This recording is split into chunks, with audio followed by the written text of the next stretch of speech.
Sup guys, it's your boy Justin here with another PS1 JRPG review. Today we're reviewing The Legend of Dragoon, which is a PS1 turn-based RPG. Right, and before I go on to my review, I just want to say that 5 likes, 50 views, we'll do a poll for the next JRPG review. Not game review, JRPG review. So just letting you guys know. Alright, so this game came out 2000. It was basically Sony trying to make like a Final Fantasy VII killer. Because like you play the game and right away you get a lot of Final Fantasy VII vibes. Which I have no problem with that, because the game, even though, yeah, it was graphics wise, it was like, even the main character has a big sword, spiky blonde hair. It was the game pretty much has its own identity. The game pretty much is like a dark fantasy, like H.R. Geiger-esque, designs, man, with the dragon armor and the dragons. Like, the aesthetics of the game are effing amazing, man. It's worth. And the gameplay itself is pretty good. If you like turn-based combat, where it's not just like, oh, you press X for your characters, that you have like a special mechanic in the game called additions, where there's a square, you have to time the small square going over the main square, and then you can pull off a special move, which later on in the game the additions get very hard to pull off, but it feels like it's very worth it just to do that, and you have to do that, to level them up, so the additions, the special attacks get stronger. So the main story of the game is you play as the main character Dart, who is an orphan who left his adoptive hometown to go on a journey of self-discovery to train to become this master swordsman. And he's on a quest for revenge to find the black monster which wiped out his village and killed his parents. And he comes back to his new adoptive hometown to find out that the country's in civil war and the dragons are back, and they're wiping out, they're killing everybody. So his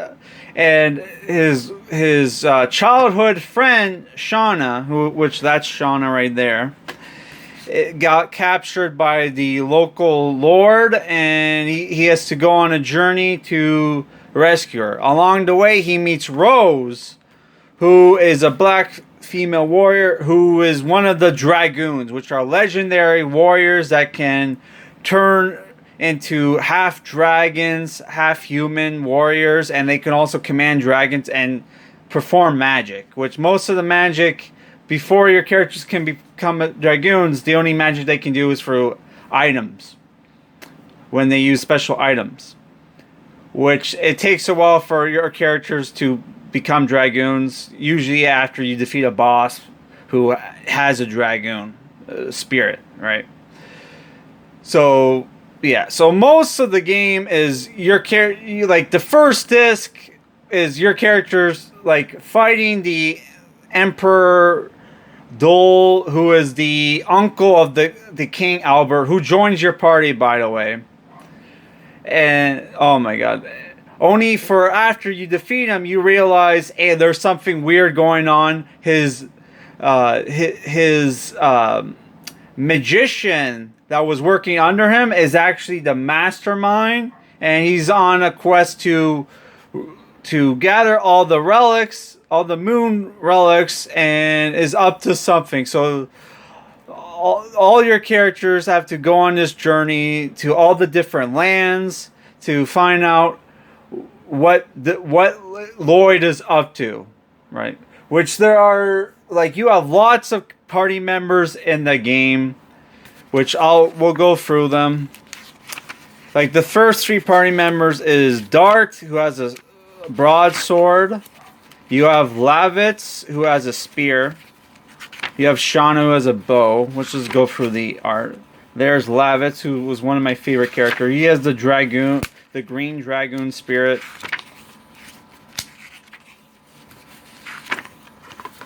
Okay, here's like all of the characters pretty much together. You got Meru, who's a wingly, who has a hammer. You have Hashel, who's a martial artist, who uses his fist. You have Rose, who also uses a sword. You have, I forget her name, Liana? I can't remember. Who also has a bow. You have, oh, I forgot this character's name too. I barely use him. He's like he's a giant. And you have Albert, who's also wields a spear. Some of your characters get replaced with other people. By the way, the CG cinematics in the game look so beautiful. Right, which the game has 4 discs. Took me over like 60 hours to beat the game. Yeah, here they go into the characters. There's Lloyd, who's the main villain of the series. Oh man, because that guy starts off as a boss. So yeah, I don't want to go into too much spoilers, but yeah, the game is amazing, but it has some problems. First, I'll just go with my likes and dislikes. 1, the in-game graphics, though looks dated, the pre-rendered backgrounds look amazing. The character designs look amazing. The overall aesthetics of the game look amazing. And the CG cinematics, which have voice acting, by the way, look, oh my god, they looked like movie quality. Like if you've ever seen Final Fantasy The Spirits Within, it's like the same amount of quality. Though some of the faces look a little jank, but overall, like the action scenes and some of the CG cinematics look beautiful, man. They're amazing. The gameplay, the turn-based gameplay was good.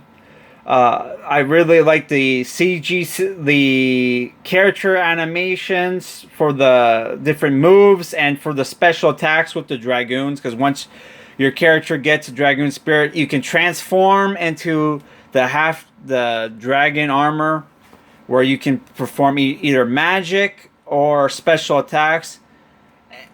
And there's like a gauge, right? When you have to time the X, press X when it goes at the top of the circle, and you do that 4 times or 5 times, you can perform like a more powerful attack. Though you get a point in the game where you do more damage without using the dragoon, but when you don't have the dragoon, when you take more damage, right? So you like if you have some of your party members have very low health that you're going to want to during boss battles where they're doing like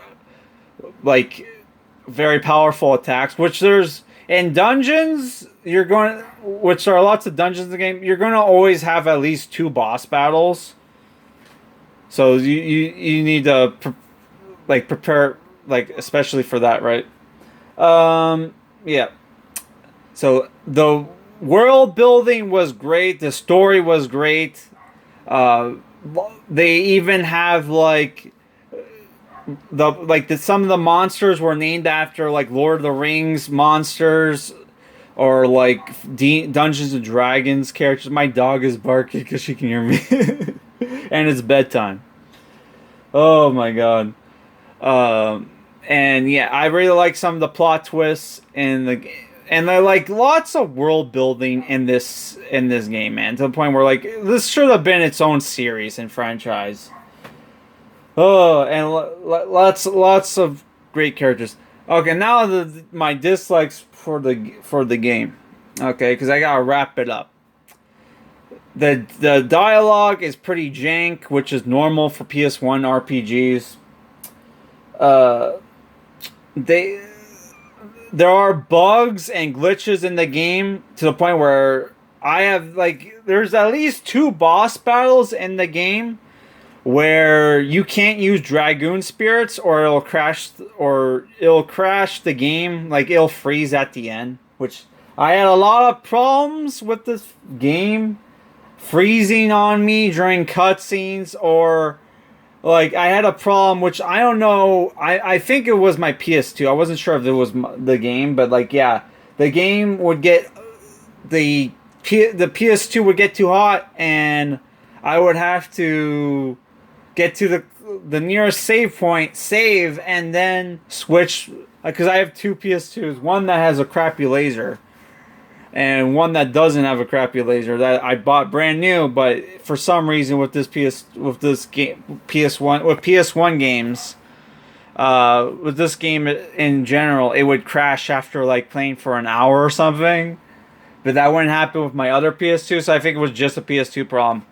But yeah, like the game would freeze during some certain cutscenes, which was fucking annoying because I would have to beat the same boss 4 or 5 times before, like, oh yeah, they would play out the fucking cutscene. I actually beat the game, and then after the final cutscene, the game fucking froze. So I had to watch the ending on YouTube to make sure I didn't miss anything, which I didn't.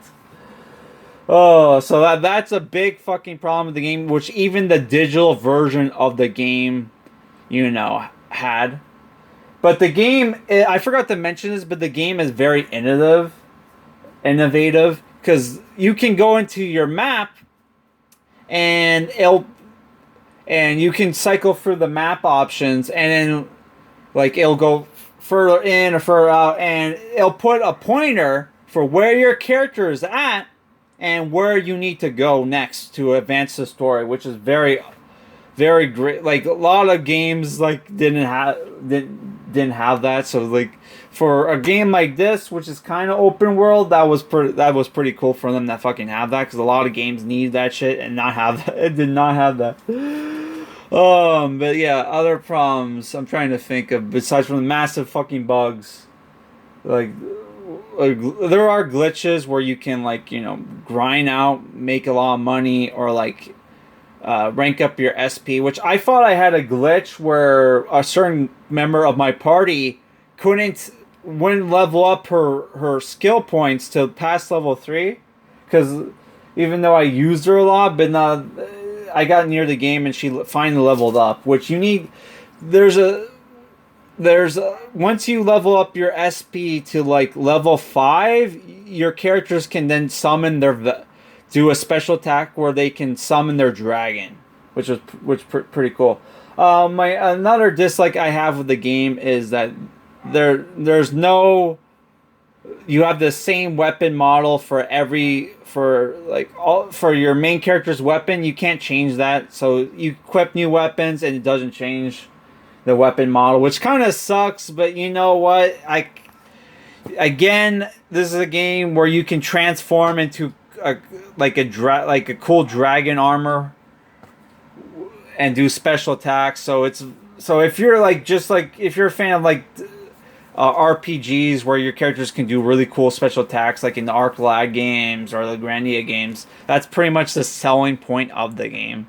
And the main weapons they have look pretty cool. And then near the end of the game, Dart gets a new Dragoon Spirit and looks even more fucking badass. And he has the legendary Dragon Buster Sword. Holy fuck. But you can only use that in the, Divine Dragoon Armor transformation.